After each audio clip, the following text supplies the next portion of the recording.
I've always loved basically just riding public transport. I like the history, the architecture, lots of other elements of that, but actually just going on long journeys, particularly on buses. And I saw buses as a way to kind of just, I wanted to listen to music, listen to a podcast, sort of get myself lost in things, look out the window.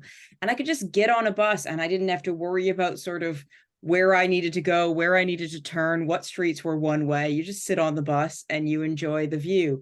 And I think it just became a really interesting way to get to know cities sort of in an almost more intimate fashion, because it just feels like you're just seeing it as an everyday person in the city. So many people search for like the authentic experience when they're traveling.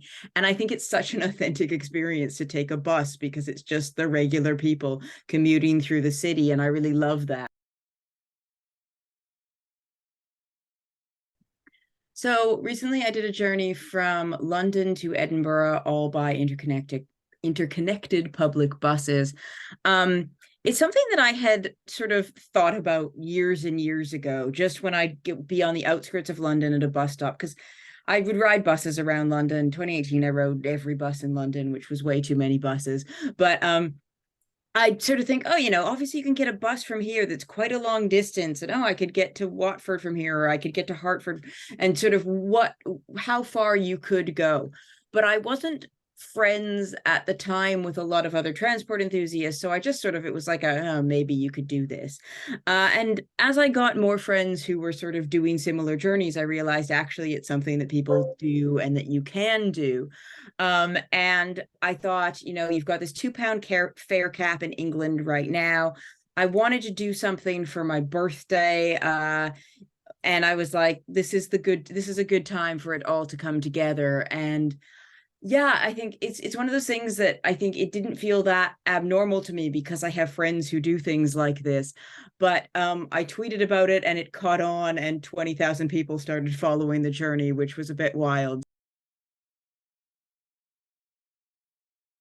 My favorite bit was always is actually that X18 route, the sort of Northumberland coast. I have driven that route, taken the train on that route, taken coach on that route, cycled that route. I just think it's so stunning when you get up there and you get this really lovely coastline. And the 840 coastliner, which often gets named the most scenic bus in Britain, that was really stunning. In fact, I was actually going to take the 810, which is kind of its sister bus, and so many people were tweeting to me, no, you got to take the 840. You have to take the 840. It's the most scenic bus in Britain.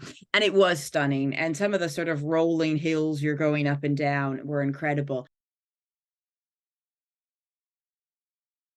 I do love the Trent Barton buses in they're very nice in the East Midlands. The one to from Middlesbrough to Newcastle had like tables and cup holders and all sorts of fancy things, which was really nice. Scottish Borders buses that I was taking, the border buses, they were great. They were so comfortable, so wonderful. Definitely want to do John O'Groats to Land's End, because that is the journey. And I'd like to do that up the west side as well, because I went up mostly, well, the Midlands you kind of have to go through the middle, but I went up the east side, and it would take me through Wales as well. I'd really like to do one in Northern Ireland, because Northern Ireland is stunning. I'd like to do all of Ireland, but I think if I go with sort of the theme in the book of kind of a from a personal perspective, it makes more sense just to do parts of the UK.